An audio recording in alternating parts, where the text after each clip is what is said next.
started. We'll tell you a little information first. I'm the chairman of the Art and Entertainment Hall of Fame.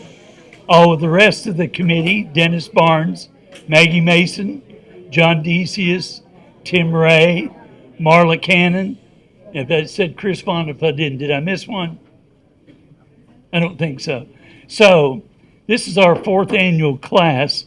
And so that you know, each person we induct selects an item that we will put in the county museum. The county museum is down the road about a mile, right past Cash Saver. And it is open on Tuesday, Wednesday, Thursday from 10 to 4 and Saturday 12 to 4. And we have Miss Dreama Davidson from the museum. Raise your hand, Dreama, so they'll see you. She represents the museum. So, and we're very glad they're allowing us a space in there. We have our own space just for the Art and Entertainment Hall of Fame. So you'll see it turned to the right when you go in there. And you should check out the rest of the museum. It's pretty fabulous. Something we're doing new this year, we're giving plaques to the people we're inducting, and it has their name and Art and Entertainment. And on it, the inscription says, Induction with the elite artists and educators in Cheatham County. So if you didn't know, each year we adopt at least one arts educator from the county. Could be a drama teacher, a choir teacher, a band director, an art teacher, any of the arts. So there's some of those already on display down there. So we're going to go ahead and get this moving. And our first inductees are Stacey, Earl, and Mark Stuart. And I'm going to read the bio they sent me. Stacey, Earl, and Mark Stuart, a husband-wife duo. Earl raised in Texas and Stuart raised in Tennessee, married in 1993. They moved into Ashland City, Tennessee at the time of marriage, though Stuart had grown up there. The two singer-songwriter musicians toured in over 20 countries, performing in settings such as festivals, TV, radio, theaters, opera houses, clubs, coffee houses, and more, after forming an independent record company, Girl Records. The twosome act headlined their own concerts mostly, while opening for major recording acts at the times. Willie Nelson, Joan Baez, J.J. Cale, Trace Atkins, Steve Earle, Freddie Fender, Joan Baez, and others had used their skills in studio and live performances. Earl had been on staff songwriter in the 1990s before she and Stuart embarked on making their own self-written albums. The duo made Cheatham County, Tennessee their home from 1993 to present and performed local concerts on a handful of occasions. In recent time, they were featured on the esteemed Outlaw Country Cruise, followed by Earl's duetting with brother Steve on the Grand Ole Opry 3 times. And Earl and Stacey were at the Grand Ole Opry last night. They performed. So please, Mark Stuart and Stacey Earle, come on up.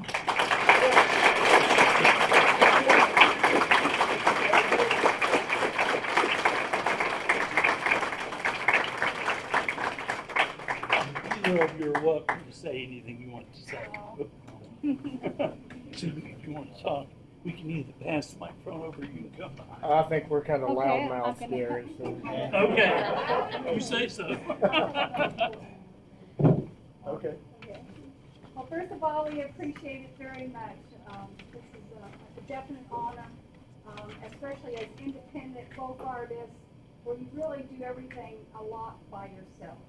And it requires like an 18-hour day. You get up in the morning. After you book your gigs, you get up in the morning, you throw your stuff in the suitcase, you drive hours, you ride at the gig, you unload everything in the gig, you play to get sound check, you go try to eat something, you play the gig, throw it all back in the vehicle, drive, check into a cheap hotel, and get about 5 hours sleep and start all over again the next day. That's being a folk artist. But also being a husband and wife on the road can be challenging as a duo all those years. And Mark and I, just to kind of give an example where we're still intact, we have survived it, but there were those challenging times, and the one that we still deal with is there was one time we were driving in the famous Suburban we had. The famous Suburban we had that we retired. How old was it? How many miles? Well, we did put 529,000 miles on vehicle. But there's one incident, to give you an example, it's not a perfect marriage or anything like that or duo, because we got into one situation we were kind of at each other. We've been just on the road just for days and days and days, and I can't remember, I think it was about directions or something, husband and wife's directions, and so at some point we actually came to that point where I said, I got out at the red light, I got out and said, I'm flying home. And then he got out of the Suburban and said, no, I'm flying home. And we stood in that red light, changed over like 3 times with us standing outside the Suburban with it running, going, no, you take it home. And he'd say, no, you take it home. And so finally at some point, we knew we had the gig. We got back in the car, we drove, we did the gig, and then we just never thought about it again until every now and then we think about, that time? And it was, we argued, I say it was Portland, Oregon. He says, no, I said, yeah. I said It's still an ongoing argument because I swear, Portland to me. Portland, Maine. Wow. I say it was Portland, Oregon. The argument is never going to end. At some point, we got to go back and see if we can find that red light, and that will finally once and all solve our ongoing argument. So there you go. We thank you so much. Thanks, everybody. Thank you. Thank you to the church this morning. I don't know who they're from. Thank you. Oh, we know who they're from. Thank you. I'll take credit. Okay. Thank you, Lynn. And Brenda. And Brenda.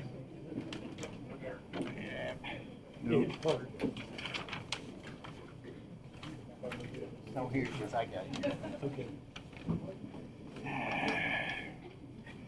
Our next recipient, our inductee, he said he was going to be here, but I haven't seen him yet, so we'll go on. Maybe he'll show up.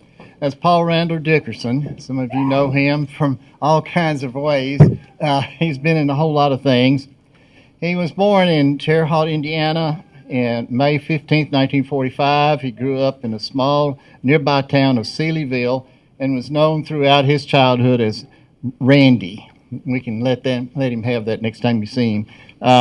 He became what kids of today call a band geek. He played alto sax that his dad played in the 20s and 30s. Paul Randall holds the distinction of having been the section leader of saxophones of 2 high schools thanks to a consolidation. He was still in touch with his old band director until he died 2 years ago. Likewise, he kept in contact with his old Boy Scout master until he passed away a decade ago. He still talks regularly by phone to the widow. He's remembered distinctly when a teacher's encouragement planted a seed that would not flourish for about 25 years. He had written a paper about his life for Hildred Will's English class. She gave him an A+, circled a couple of phrases, and wrote, "You ought to write more." So Paul Randall was eaten up with the radio. That was back when radio was fun and healthy and important to communities. He got his first job on an FM station in the summer of 1962 while he was still in high school. Nobody listened to FM in those days, but the general manager of the AM/FM TV Paul worked for, he knew this because on days when the manager would be having a difficult time, his secretary would phone the FM control room and ask Paul Randall to play something by Art Van Dam. From there, he went down to the street to get an AM station. It was the number 4 station in a 3-station market. But at least he was in. He soon was doing overnight on the number 1 station in town. If you remember the old sitcom WKRP in Cincinnati, you probably remember the line from the theme song, "Town to Town, Up and Down the Dial." Well, that was radio in 1960s. Paul Randall's stops included Columbus, Ohio, Wichita, Kansas, Knoxville, Tennessee, Cincinnati, Ohio, Buffalo, New York, Syracuse, New York, Orlando, Florida, Charlotte, North Carolina, and Nashville. If you hear an old friend of his refer to him as Possum, that's an old Knoxville air name. It has nothing to do with George Jones. He became program director in Knoxville and Orlando, and then remembered Hildred Will's seed. It flowered in 1976, and Paul Randall became news writer and anchor at WMAK, then went on to WLAC to run that department, and finally to WSM, where he was soon named news director. He joined a radio management group in 1986, learned that the true evil was and went back to WLAC. In 2 years, the new management decided he was being paid too much, but they'd like him to stay on as a morning newscaster. He did that for a couple of months before the Associated Press came calling, and he took that job with the AP. He became broadcast editor there and was very happy for 24 years and never moved. He is retired at this present time, and I wish him well. We'd like to present Paul Randall Dickerson.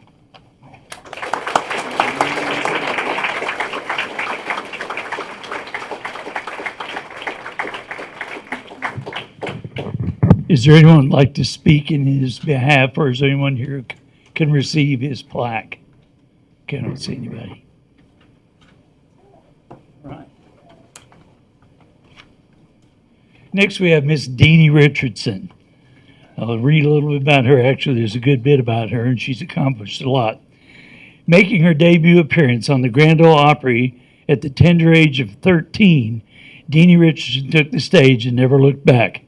Raised just outside of Nashville in the small town of Kingston Springs, Deanie grew up in a musical family. With both of her grandfathers and her daddy playing music, it was just natural for Deanie to want to play along.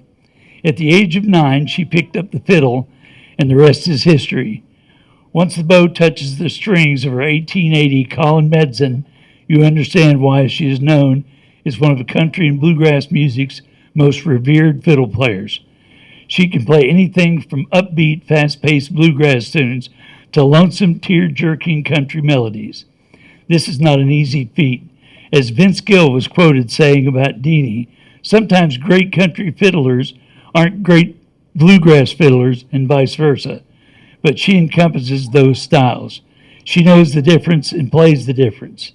No doubt that part of that can be attributed to the fact that Deanie studied for 3 years at the Blair School of Music with Craig Duncan, famous fiddle player. Deanie has several titles under her belt, entering and winning numerous fiddle contests before she started playing bluegrass or bluegrass festivals. She has been nominated for the Academy of Country Music Award Top Fiddle Player of the Year for 2010, putting her up against Stuart Duncan, a fellow fiddler she admires greatly. She includes Stuart along with Mark O'Connor, Heidi Forrester, Kenny Baker, and Tommy Jackson in the list of musicians that have influenced her playing over the years.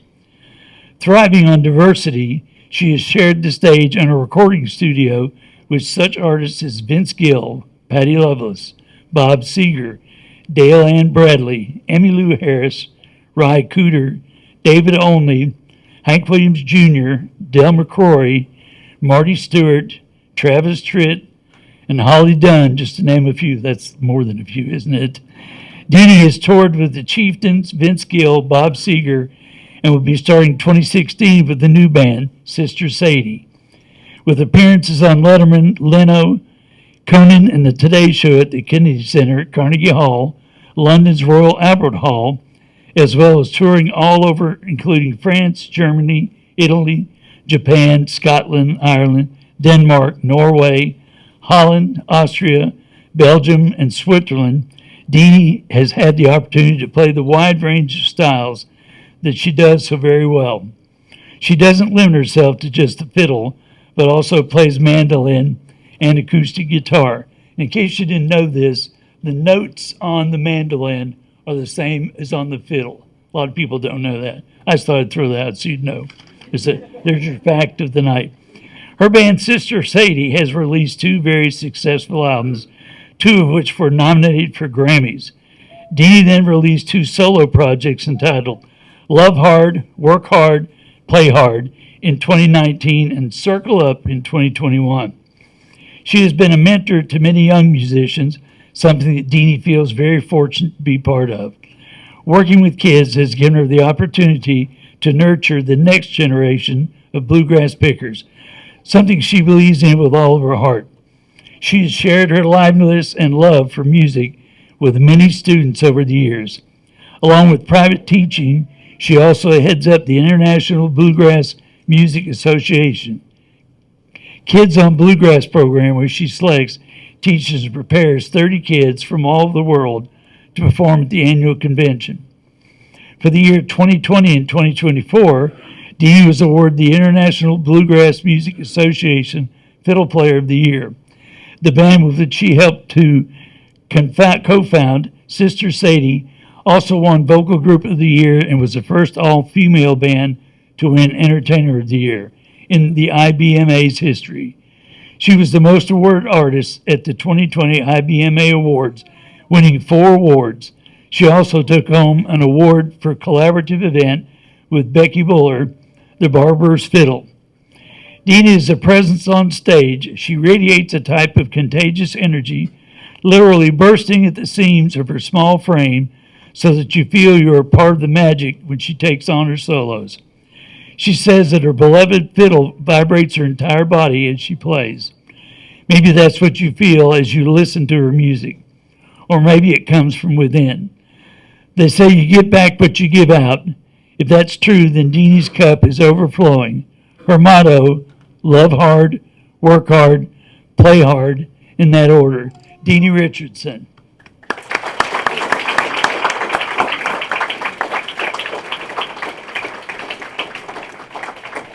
And one of her relatives, Rocky Lane, is going to accept the plaque and speak on her behalf. Absolutely. You know, use the mic. Yeah. So clearly, I'm not Deanie Richardson. I can do a Deanie impression here. I'm just kidding. If Deanie sees this, I'm sorry. I'm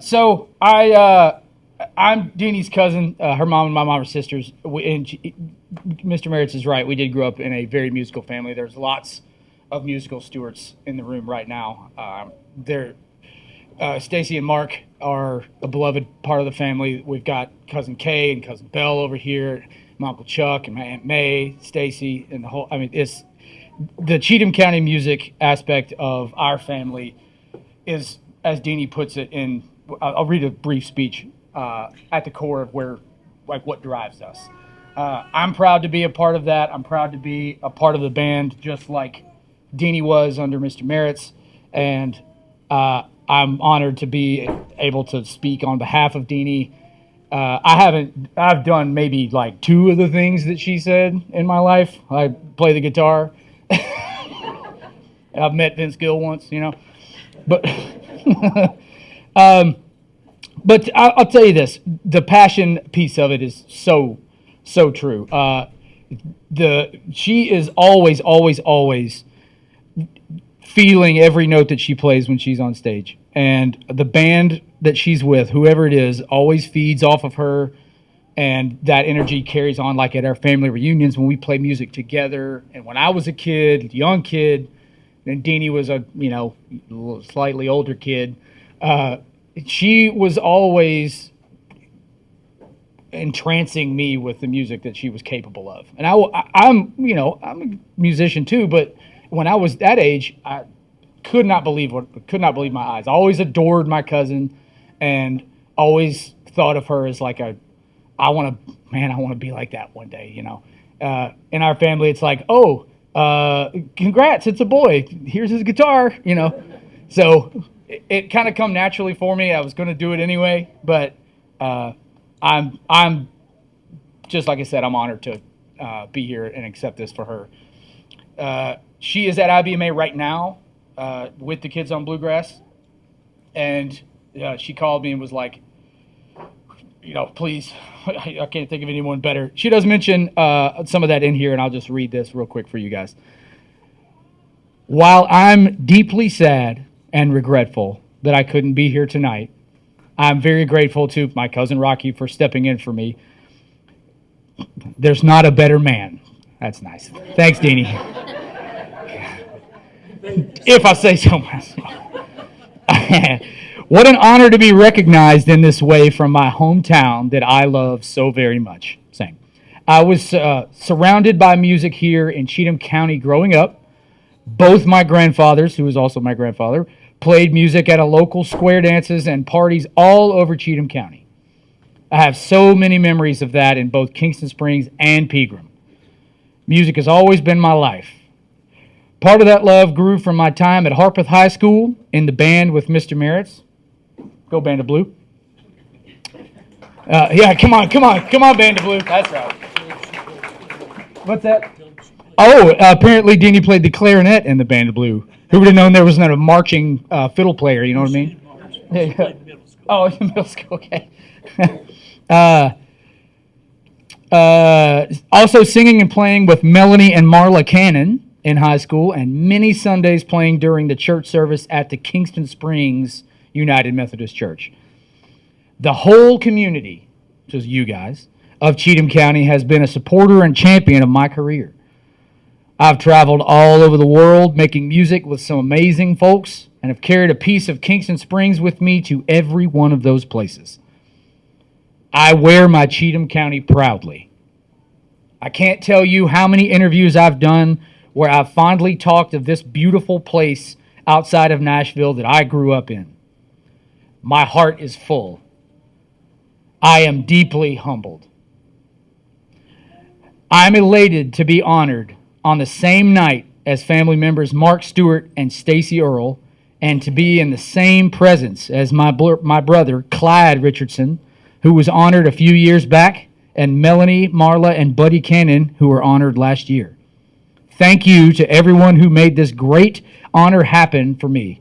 I'm extremely proud to be included. Deanie Richardson. Oh, yeah. Named Deanie Richardson.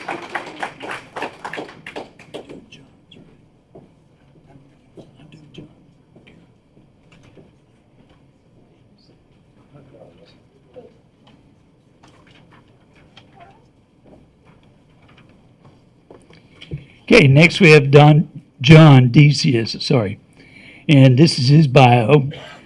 Jon Decious moved to Pleasant View in 1997, attending Sycamore Middle School, where he joined his first garage band.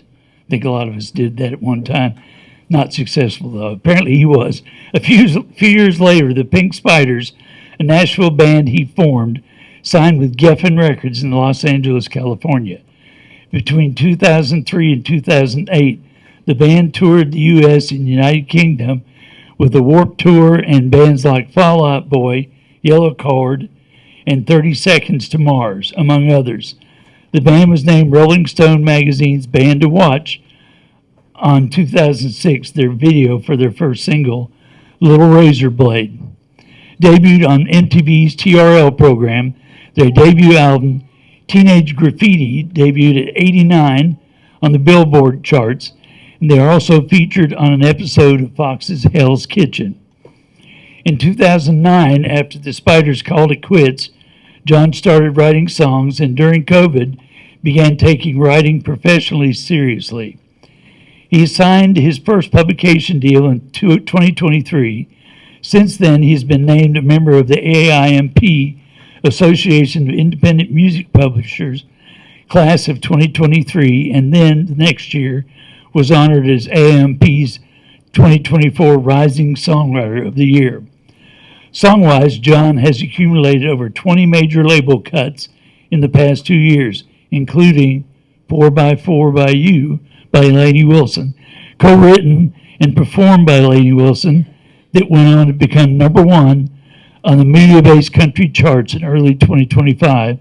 It was nominated for Song of the Year at the 2025 Academy of Country Music Awards. He also penned Tyler Braden's God and Guns and Roses that currently has over 100 million streams and was a number one time on Sirius XM Radio's The Highway. Additionally, he has songs recorded by the likes of Miranda Lambert, Lucas Nelson, Anderson East, Mae Estes, Paul Cawthon, and more. Ladies and gentlemen, Jon Decious.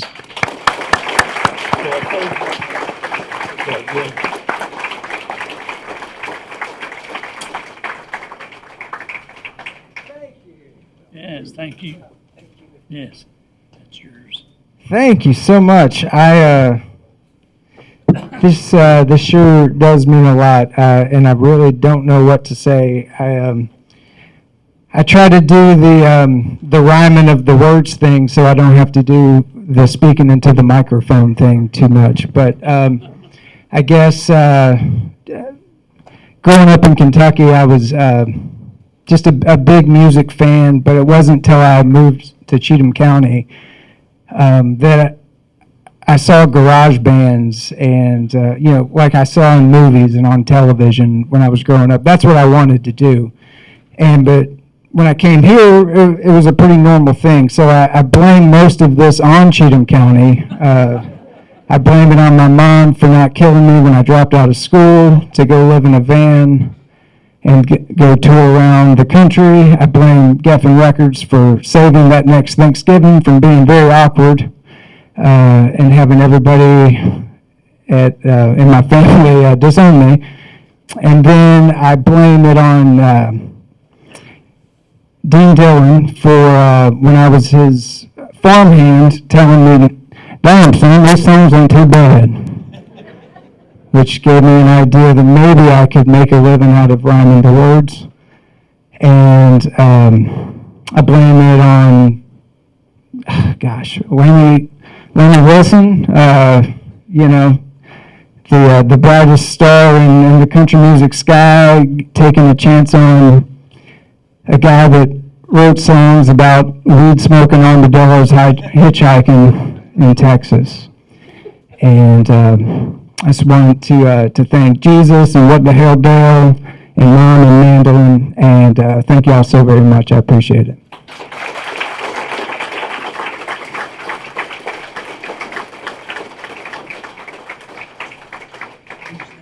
Our next inductee, is Mickey Dyce, and his son is going to introduce him.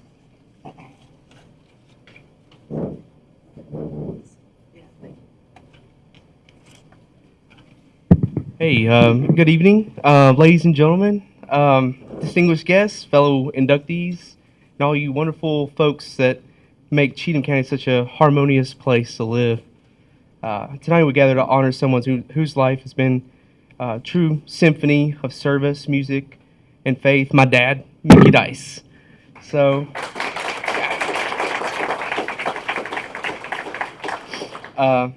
when he first received the call about this honor, he was absolutely blown away. Kind of like a baritone or in a French horn solo in a quiet library.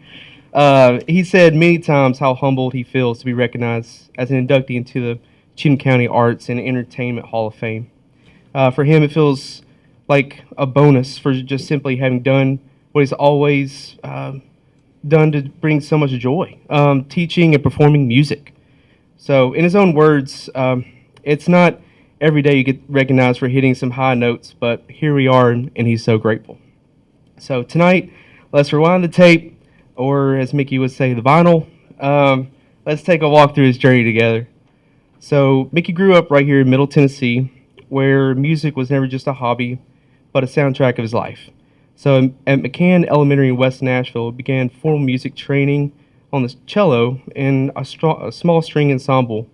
But even before that, he was singing, sometimes while soaking in the bath, sometimes behind the bedroom door, but almost often on family car trips where his daddy sang bass and his mama sang tenor. And he and his little sister joined right in from the back seat. They sang the old gospel quartet songs for hours if they were preparing for an audition for one of Wally Fowler's all-night singing conventions at the Ryman. Those nights in the third row, surrounded by the gospel harmony, lit a spark in Mickey that never went out. So, by junior high, he was fully immersed in chorus and band, playing the euphonium, baritone, for those keeping score. In high school was a whirlwind, marching band, concert band, and service as an assistant drum major for 120 marching members. He even earned the John Philip Sousa Award for instrumental music. He sang bass in the school choir and made all-state choir in 66 and 67. He soaked up the gospel influences that helped shape his voice. College took him to Middle Tennessee State University, where he majored in vocal music. There he sang bass in the MTSU choir, trained as a baritone with private lessons, and became a member of Phi Mu Alpha professional music fraternity. He even took on the bullfighter role of Escamillo in the opera Carmen. So he toured with the Sacred Heart Singers and played guitar and sang at the National Folk Festival in 1969 and performed baritone and French horn with the MTSU Band of Blue.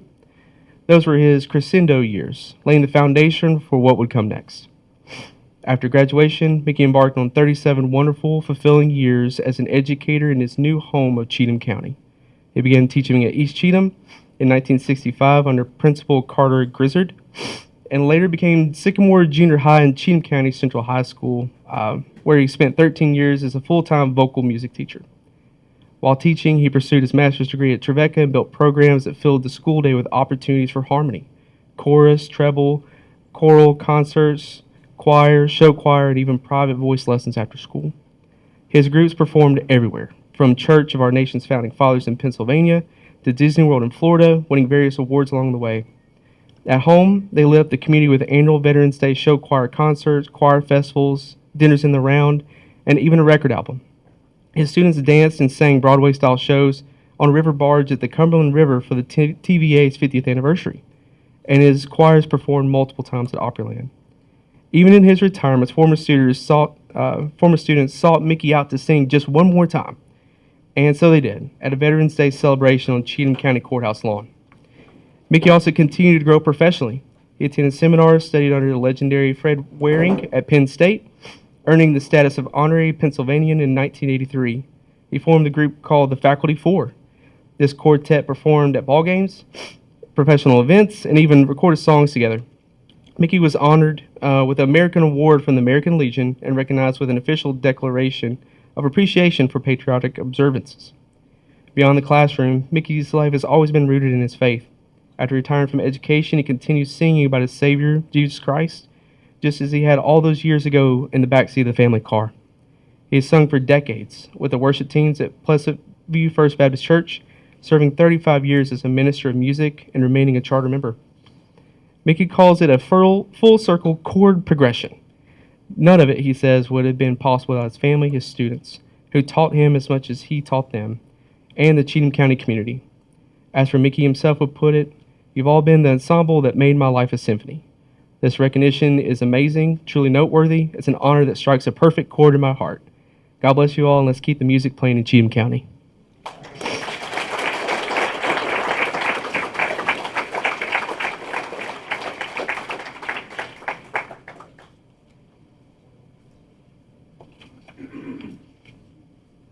You're going to say a few words, aren't you? I'll try.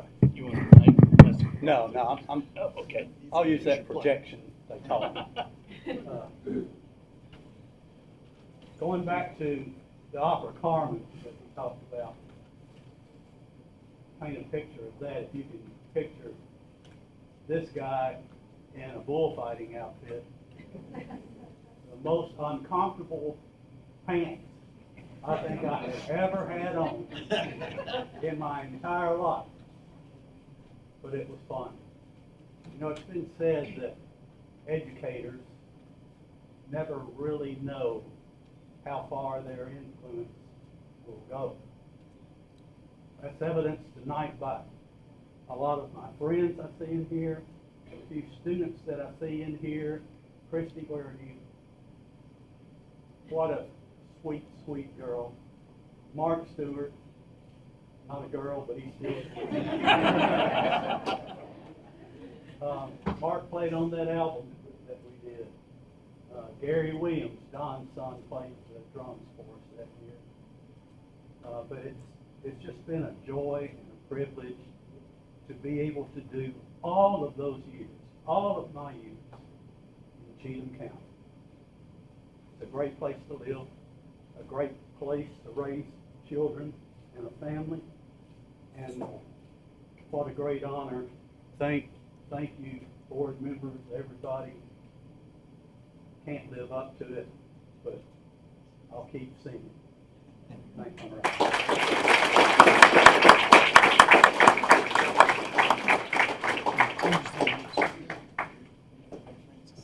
Oh, yeah. Okay. Next, we have Mary Frances Bradley. I would probably be accurate in saying that one of her paintings is about 1 out of 10 people's houses in this entire county. And she has a painting in the Tennessee State Museum as well. So, a little about Mary Frances Bradley. She taught arts and crafts for several years in Berea, Kentucky, in the hills of the Appalachian Mountains. She returned home to take care of her mother, Nancy, and Auntie, who lived with them. Nancy was a piano teacher in Pleasant View for many years. I think Mary Frances may have played for Pleasant View Methodist Church. She was a talented published poet. Phila Hawk's bicentennial book, which her family has, storyteller, musician, and artist. Okay, and Ashland City in the 80s and 90s provided a canvas for Mary Frances as her seasonal cutouts, snowflakes, were on every storefront in town. Probably a lot of you remember that, I do. Her arthritic hands were still able to cut tiny designs into the paper. Pretty sure Ken came up with the most, if not all of them. That would have made a unique display for the museum. She also has or had some things, not certain what of all. I'm reading a note from one of her relatives. Her friends, artists around town, were Mary Gray Jenkins, Ann Binkley, and Lois Binkley. They may be of some help. They know about some of her works as well. All right, and I'll show a couple of, you'll recognize her style. This is kind of reminiscent of the style of art, and they're all over the county, some of the restaurants and things. And she also made quilts and large blankets, beautiful patterns on them. So, is there any member of Mary Frances' family here can accept the award or wants to speak on her behalf? Okay, thank you.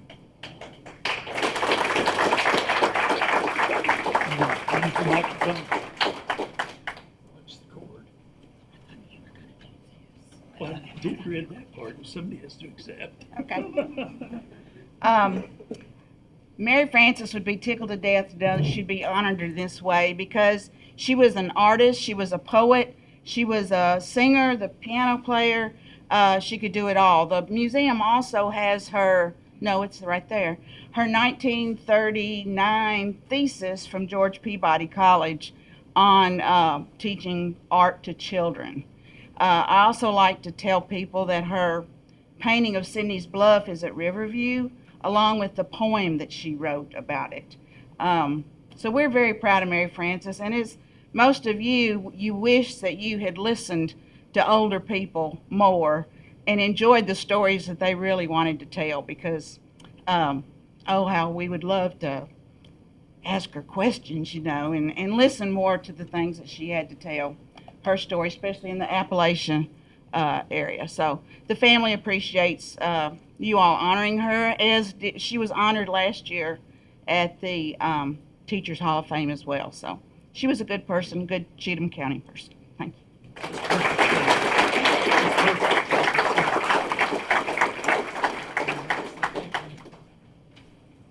Okay, next we're going to bring up Mr. Tim Ray to read about Big Jeff Bess. And so he's going to give you some lowdown on Big Jeff. He's got some articles to show as well. Watch the cord. Not much we can do. Well, ladies and gentlemen, this is how you dress when you're hanging boards on the ceiling in Kentucky. I've been to these every year, and I've always been able to just sit in the back and enjoy the show. And so I was hanging the last board that I was going to do for the day. And I dusted myself off, and I jumped in the car. I drove 2 hours to get here, and I walk in, and then it says, you're presenting Big Jeff Bess. So that's why I look like this. The Cheatham County Art and Entertainment Hall of Fame was my idea, but I don't want to take any credit for it, because I had the idea because I grew up in a kind of a special time in Cheatham County. I went to church with Don Williams, put groceries in Mel Tillis's car.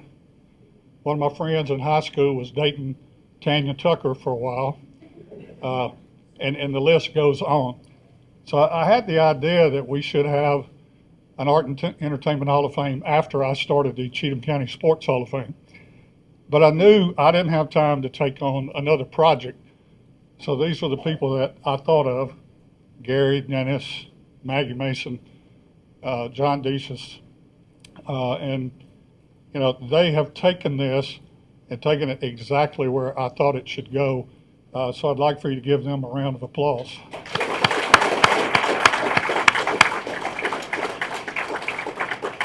Because truly, even though it was my idea, I had next to nothing to do with tonight or any of the three previous. These people have done all the work, and I think it's a great thing. I'm here also as a fan. I'm a fan of a lot of these people tonight. I'm a fan of Mickey Dyce. He was teaching at East Cheatham when I was in elementary school.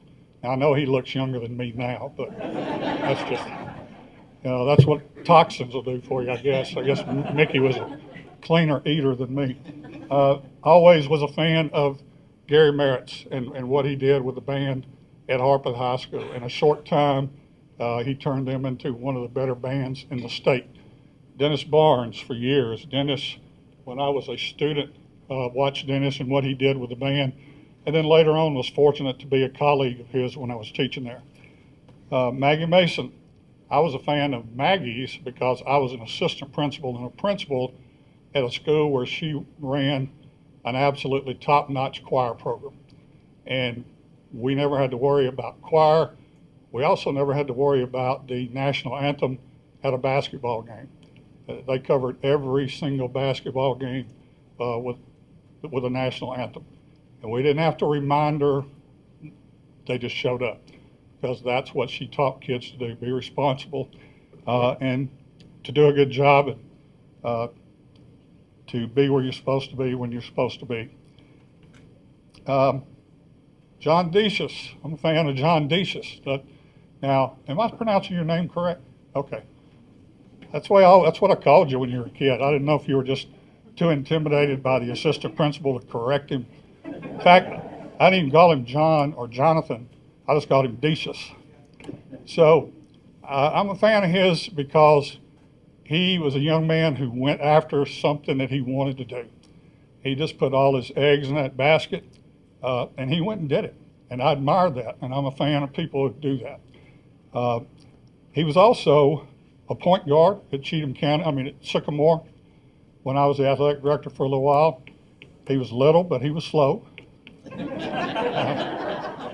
And then he decided that wasn't his sport, and he stuck with baseball.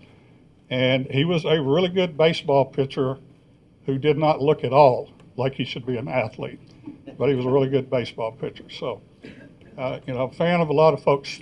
Mark and Stacey, big fans of theirs. Been to a couple of their shows. Simple Girl, my late wife and I used to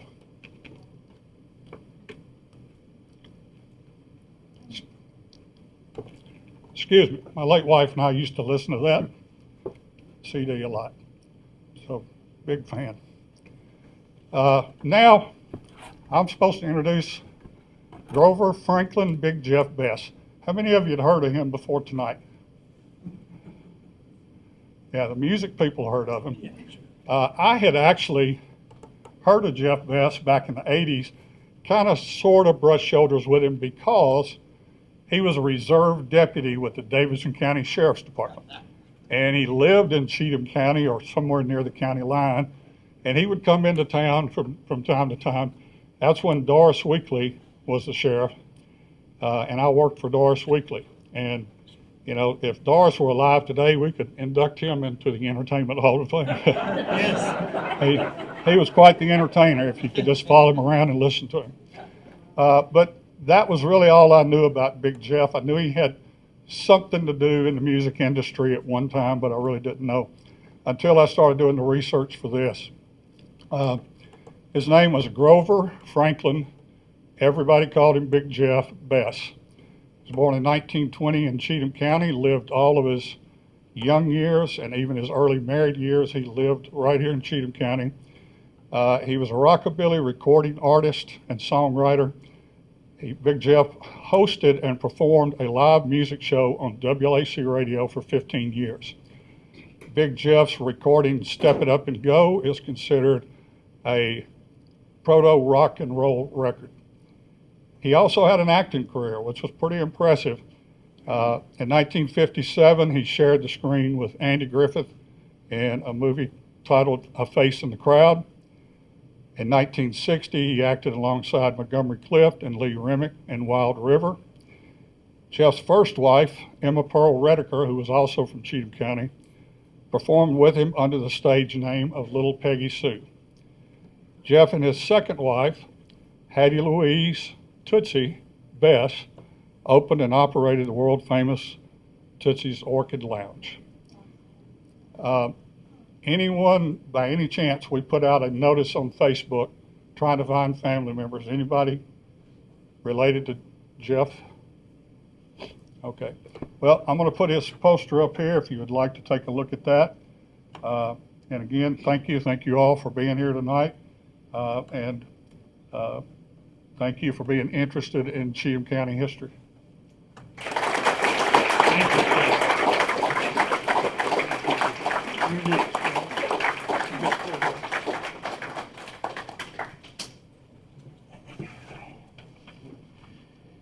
Well, I'm really happy to do this introduction to a colleague of mine that I worked with for quite a while at Cheatham County Central High School. He was one of my favorite colleagues at that school. It's Cordell Majors. Cordell grew up in the Neptune community, and he started his career with Cheatham County School District in 1959, served as principal of Fay Trice School until 1965. While principal, he also coached the boys and girls basketball teams that both had winning records throughout Middle Tennessee for many years. In 1965, when schools in the county were integrated, he moved to Cheatham County Central High School, where he taught agriculture, ornamental horticulture, and science. At CCHS, he was the chairman of the Future Farmers of America. As an educator, he took great pride in seeing the success of his students in contests such as soil judging, parliamentary procedure, farming, landscaping, and more. Mr. Majors retired from Cheatham County Central High School in 1996. His side gig, as you might say, was called the Majors Harmonizers. It was a gospel quartet, and the Majors boys had been singing in church since a very young age. The late Elizabeth Majors officially organized the group in 1947 when the boys were in their early teens. She served as manager until 1948, after which time Cora Teasley of Neptune became their manager. Miss Teasley served as manager until 1957. In 1957, Cordell Majors became manager and served until he died. The official members of the gospel group were Buford Majors, Donald Ease Majors, J.B. Majors, Elmer Majors, Cordell Majors, Eugene Pete Majors, Glenn Majors, and Alfred Snook Majors. This group traveled throughout Tennessee and surrounding areas singing gospel praises. The group was known for their theme song, "I Woke Up This Morning with My Mind on Jesus." And I'm very happy to present the Cordell Majors for you.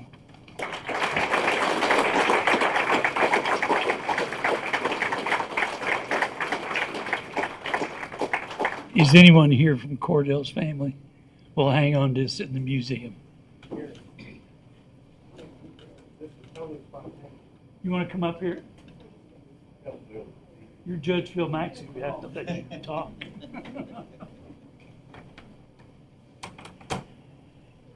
Watch the wire. And avoid.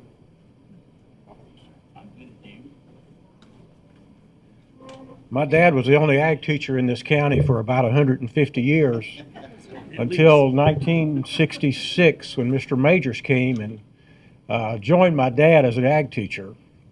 I had the privilege of being in his class for a couple of years. I wasn't much of a farmer, even though I'm sorry, Daddy. I remember my sophomore year, right before the state fair, probably 3 days before the state fair, Mr. Major said, "You're going to be on the dairy judging team." I knew nothing about dairy cattle except I knew where the spigots were, and that's about it. So Mr. Majors taught us for 3 days. We went to the state fair and we came in third in the state. So Mr. Majors was quite an individual. My dad loved him. He loved my dad. They were best friends. Mr. Majors was one of the kindest, most gentle men I've ever met. It was such a pleasure just to know the man, let alone the family connections that my family has with his family. Camille, Orlandis, his children are great kids because of his tutelage. And on behalf of the family, thank you for inducting him.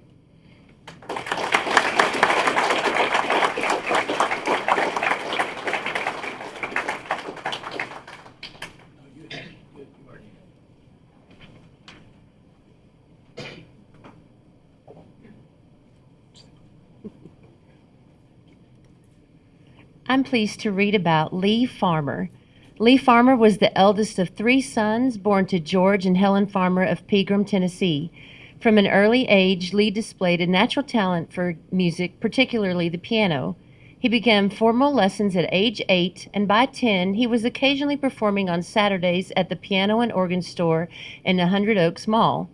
It wasn't long before he surpassed his first teacher and began studying at the Blair School of Music in Nashville. By the age of 12, Lee had become a semi-regular pianist on the Ralph Emery Show, often filling in when musical acts canceled. After graduating high school, he enrolled at Birmingham Southern College to study music, but soon left to pursue professional opportunities, touring with artists like Billy Joe Spears and Atlanta. A steady gig with T.G. Shepherd marked the beginning of his long and successful career in the music industry. Lee was a well-known studio musician in Nashville. He performed on the legendary Grand Ole Opry stage numerous times and at iconic venues like the Exit Inn.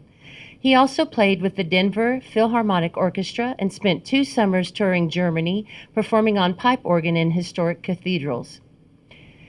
After stepping away from full-time touring, Lee joined Century 2 Productions as a talent agent, working alongside the legendary Sonny and Becky Simmons. Over the years, he collaborated with some of the biggest names in country music, including Johnny Cash, Hank Williams Jr., Dolly Parton, Conway Twitty, Charlie Daniels, and Jerry Reed. He even worked with Alice Cooper, who once presented Lee with a signed certificate of insanity. Lee later founded his own management company, representing talents such as Maureen McCormick, Jimmy Walker, Grandpa Cratchit, and Papa John Alley. During this time, he also performed with his own bands, including the Blue Blazes and Spurs. A true multi-instrumentalist, Lee could play any keyboard instrument as well as guitar, including 12-string and electric, bass, banjo, violin, flute, harmonica, trumpet, and saxophone. One Christmas, the church choir gifted him an accordion. His wife, Dana, rolled her eyes and thought, "Great, I'll be listening to polka music for months." But within an hour, Lee had mastered the Star-Spangled Banner, despite never having played accordion before. Just weeks later, he could play Van Morrison's Tupelo Honey with such emotion it could bring you to tears. Lee's love for music was rivaled only by his love for the Lord and his family. He chose to step away from the road to be present as a father and to exemplify Christ's love in his daily life. He found deep fulfillment serving as music director at Ashland City United Methodist Church, where he joyfully combined his passion for music with his devotion to his Creator. Lee Farmer.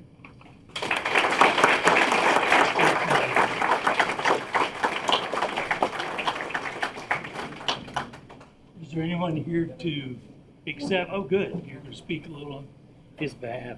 I encourage you to come around and use the microphone. I am a teacher, so I do have a teacher. I understand that, absolutely.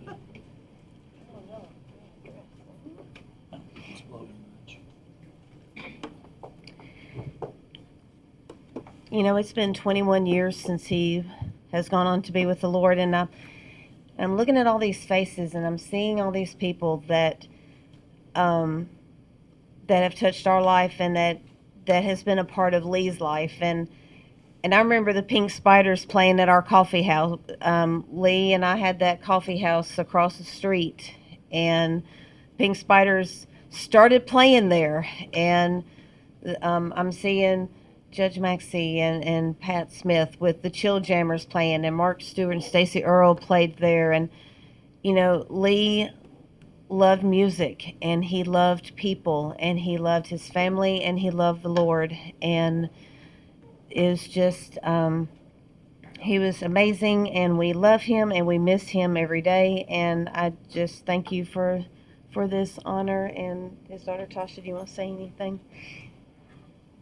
So, as she said, my father, he loved the Lord, he loved his family, and he loved music.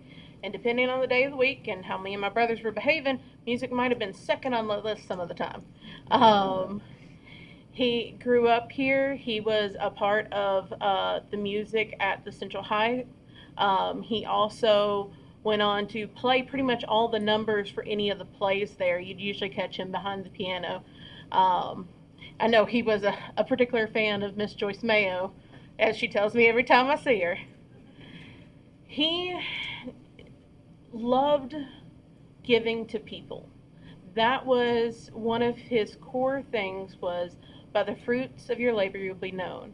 And so while he would probably be blushing and feel like he didn't deserve this, I too feel like the acts that didn't get put into his bio, the acts of kindness that he encouraged us all to pass it forward, bring it forward, be kind to one another so that we can make the world a little better place, was what he instilled in all of his children.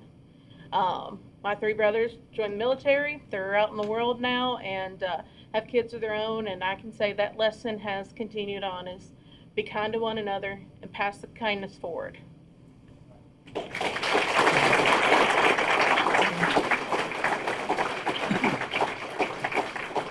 Hey, I'd like to tell one on Lee before we go to the next person.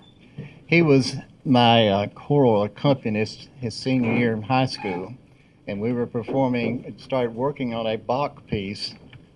And the first day, everything was fine. The next day, we started the rehearsal, and I started noticing some strange chords coming out. And after I said, "What are you doing, Lee?" He says, "Well, it sounds better this way." I said, "Maybe it does, but I think Mr. Bach didn't write it that way, and we're doing a Bach piece." He took some convincing a couple of times to not to add things to the music, but he was extremely talented. Isn't it amazing what all these people have done, and to get into this, Hall of Fame? And you should check out the other three classes which are in the library. And I want to say again, thanks so much to the library and Miss Dreamin, Miss Walker, and many others, because our first 2 years our paraphernalia was wandering all over the county, and now we have a home. And I so much want to thank Tim Ray, even though I didn't realize how much work this was going to be, for getting this started, because it's an incredible idea, and you check out the Athletic Hall of Fame in the museum as well. It's incredible. Next, we're talking about Mr. Pete Hiett.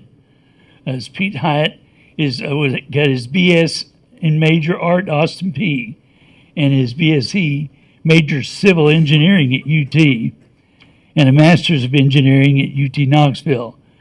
He was born in Nashville in 1949 to Pete Hiett Jr., World War II soldier and teacher and artist, and Jane Hiett, insurance clerk, farmer, and artist. He attended Cheatham County Schools 4 through 12, and after a successful engineering career, primarily with TDOT, he retired in 2009 to travel, work with community theaters, and produce art. Married 45 years plus to Peggy, had 3 daughters and 6 grandchildren. He's been a Cheatham County resident for 53 plus years and moved to Chattanooga in 2022. His studies included a 4-year degree in art, studying under Olin Bryant, Max Hostetler. Renaissance Center, various workshops in Dickerson, Tennessee, including watercolors, clay sculpture, portrait drawing. At the Watkins Institute, Nashville, he did figure drawing classes for several years. At the Choir Studio in Nashville, clay sculpture workshops, and instructed by Alan the Choir, including portraits, figures, and mold baking. Mud puddle pottery in Pegram, that's a lot of includes watercolors, oil painting, charcoal drawing. Channel to Channel Nashville, the portrait painting workshop, open studio sessions. And Townsend Teller, Chattanooga watercolors, figure drawing, torso portrait sculpture. Mr. Pete Hiett.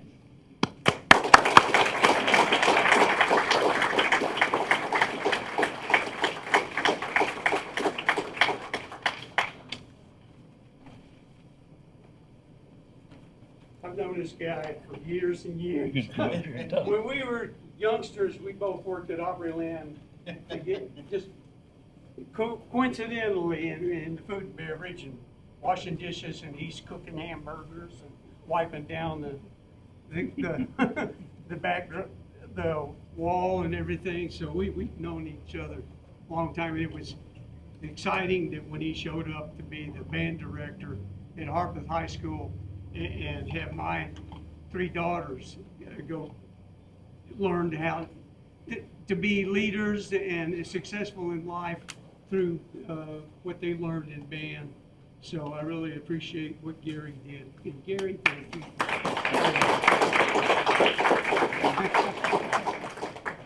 But I was really, yeah. Well, I was really blown away when I heard about that, and Gary said, well, you're going to be inducted into the Cheatham County Arts and Entertainment Hall of Fame. And to be honest, I'll have a confession. I said, well, do you have the right Pete Hiett? Because I'm Pete Hiett the third, and my dad, Pete Hiett Jr., and his dad, Pete Hiett Sr., they were all artists also. It's amazing. And my dad married my mom, Jane Colson Hiett, and she was an artist. Her mother was an artist. So it's a family thing. And when I grew up, we lived in a kind of a hard scrabble life, all 5 kids, trying to support 5 kids on a teacher's salary, my dad did.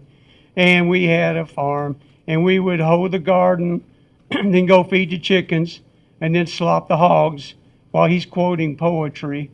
And then we go up to the house and do art. So it's always been a part of our life. And what I do, I really owe to my parents and grandparents. And like I said, I've got 5 generations of art hanging on the walls of my house.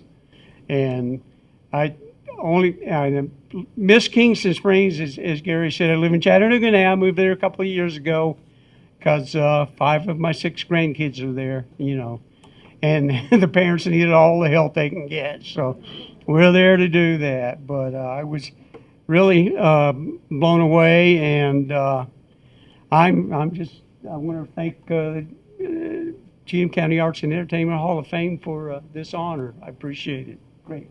Thank you, Pete.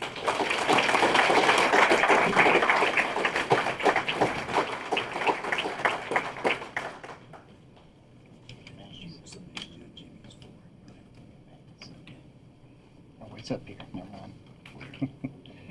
mind. This next inductee, I'm very happy to do the bio for her. She's one of my former students. I'm really proud of her and her accomplishments. It's Maggie Mason. Maggie has taught for 32 years and has been with the Cheatham County School District for 30 years. She's currently in her 33rd year of teaching. She earned her bachelor's degree from Lipscomb University in instrumental music education and master's degree in vocal music education from Austin Peay State University. Maggie started her career in 1992 at Portland Middle School. 2 years later, she joined the Cheatham County School District as the general music and choir teacher at Sycamore Middle School. She has been at the Sycamore High School building since it opened in 1996 and was on staff during its transition from middle school to high school. At Sycamore High School, she has taught a variety of classes, including English, general music, choir, creative writing, introduction to fine arts, teaching as a profession, and dual enrollment introduction to music. Currently, she is the only high school choir teacher and teacher of the career and technical course, teaching as a profession in the county. Maggie currently chairs the school's fine arts department, serves as a fine arts mentor teacher, and is on the school leadership team, and is on the district Advisory Committee.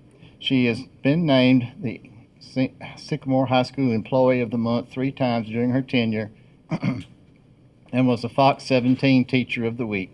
She was the high school level District Teacher of the Year in 2017 and 2018 school year, and has received the Extra Yard for Teachers Award from the College Football Playoff Foundation in conjunction with Sonic. She is a longtime member of Sycamore Chapel Church of Christ, where she served as a kindergarten teacher for over 20 years. Let's give Ms. Mason a nice round of applause.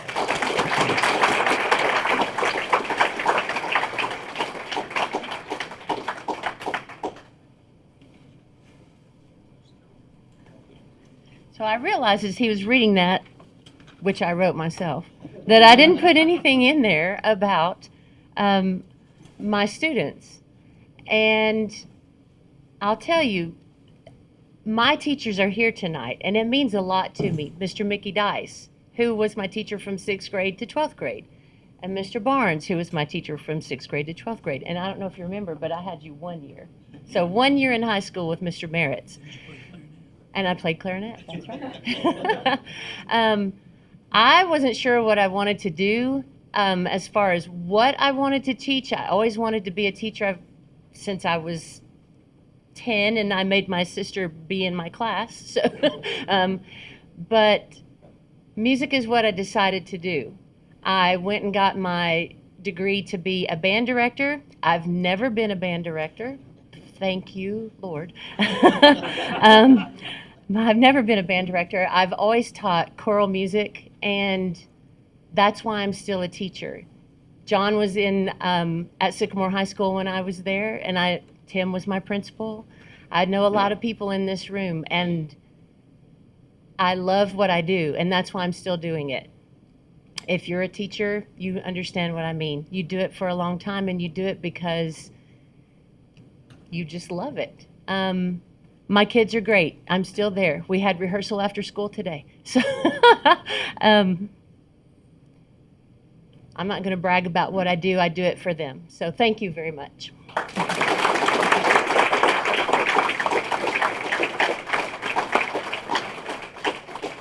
Before we do our last inductee tonight, I'd like to ask the inductees, if you brought more than one piece, please select which one you'd most like to have displayed in the museum. What's not displayed will be in a storage bin for future use if we expand or anything. So I think now it's time to induct Mr. Jimmy Farmer. Someone's speaking for him, I believe. Look, a famous face. Of course, it's over there. Good evening, everyone. Truly is a great honor to stand here and introduce the next inductee, someone that's a dear friend to not just me, but many of his coworkers in the room. And I guarantee you, if we didn't have newscasts this evening, this room would be packed with Channel 5. And I truly mean that. But Jimmy Farmer. In 1976, Jimmy and his family moved to Cheatham County, where his parents sought out a better school experience for him and his brother. At Ashland City Elementary School, Jimmy first picked up the trumpet, a passion that carried him through Harpeth Junior High and Cheatham County High School. At CCHS, he played in the concert, jazz, and marching bands, ultimately serving as first chair soloist his senior year. And beyond music, he was active in the drama department, earning a membership in the International Thespian Society. Jimmy also developed a love of photography. How fitting. He joined the Echo yearbook staff as a sophomore and went on to serve as the chief photographer in his junior year and senior year. His work wasn't limited to the yearbook, as his photos were also published in the Ashland City Times. After graduating, he attended Austin Peay State University, where he pursued a degree in communications. He was an on-air disc jockey at WAPX, contributed to the AP Magazine television show, and joined Alpha Epsilon Rho Honor Society for media students. And he also guided new students as a summer orientation leader and was deeply involved in campus life, serving as president of Alpha Tau Omega Fraternity, treasurer of the Greek Affairs Council, and a member of the Order of Omega and Greek Honor Society. And I can tell you that to this day, and they can agree, former colleagues can agree, Jimmy is still a teacher to all of us. During high school and college, he worked at Service Merchandise as a camera and electronics specialist and customer service supervisor. The company's support of the Jerry Lewis Labor Day Telethon gave him his first taste of the television studio environment at News Channel 5. And it was that moment that sparked a lifelong passion for Jimmy. After graduating, he began his career at News Channel 5, where he has now served with the utmost distinction for 35 years. He's built a reputation as an accomplished photojournalist. The running joke within some of his bosses in the news department is that Jimmy just smells news. He's our fixer. If we need the connection, ask Jimmy for it. Severe weather tracker with Storm 5 Titan. And I can tell you, the only other person I would ever sit in Titan with if we were pursuing a tornado or any bad weather is Dan Blummel. But I say this with respect, you're a distant second. Jimmy is, there's no one else I would rather have sitting to my left when covering severe weather. Except for Blummel, but may it be many years before you're the primary. He's also a respected music and entertainment journalist, and his storytelling has earned 2 Emmys and numerous nominations. From trumpet soloist to storyteller behind the lens, Jimmy's dedicated his life to sharing the arts, capturing history, and enriching our community. Tonight, we proudly welcome him into the Cheatham County Arts and Entertainment Hall of Fame. Ladies and gentlemen, please join me in recognizing Jimmy Farmer.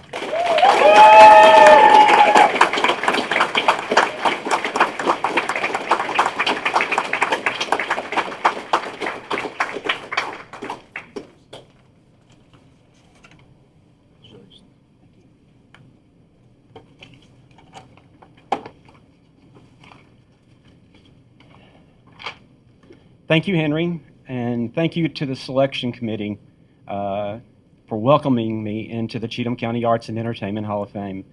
When I look at the list of those who came before me, people like Randy Travis, Mel Tillis, the Cannon family, I am truly humbled.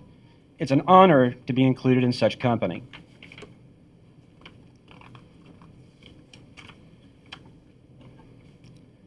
I'm a proud product of Cheatham County.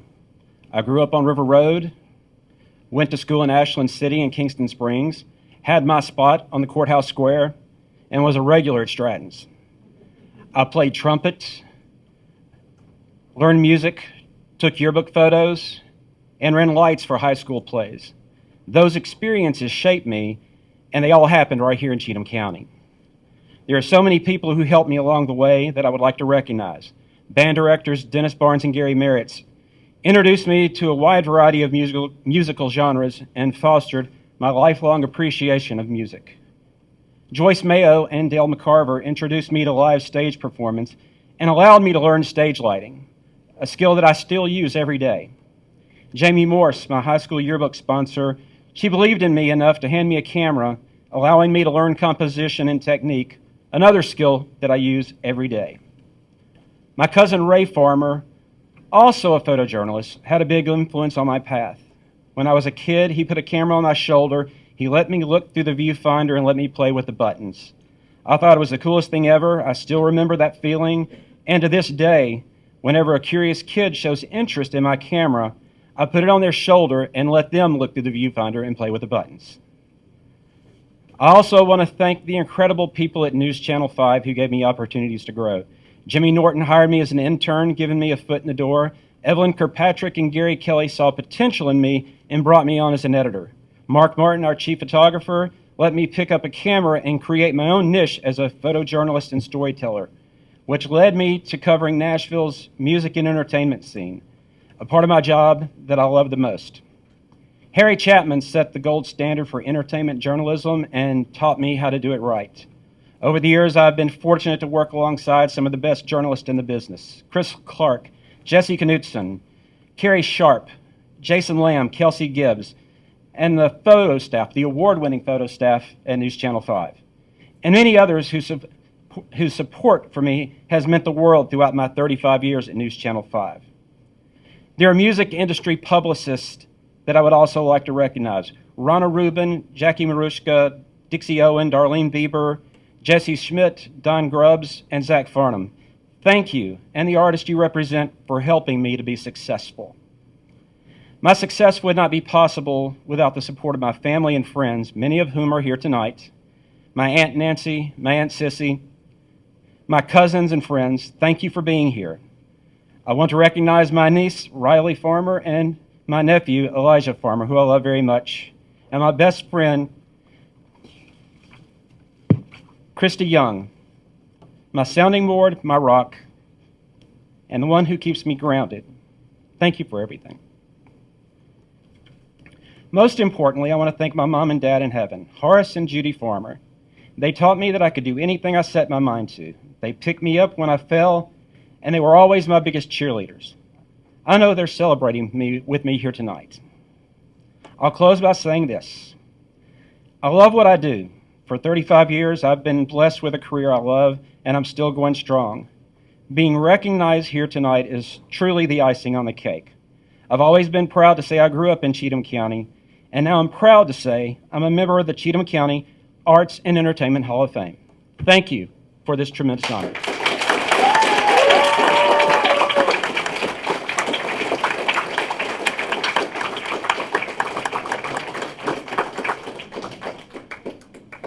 I have to tell one funny short story. We'd be on the marching field and say, okay, it's time to move to the next drill. And Jimmy would say, wait, I got to get a picture. So there we have to wait. And that happened more than once, let me tell you. Okay, we need the inductees as soon as possible to come up front so that we can get a picture. Thank you so much for coming tonight. Thank you much.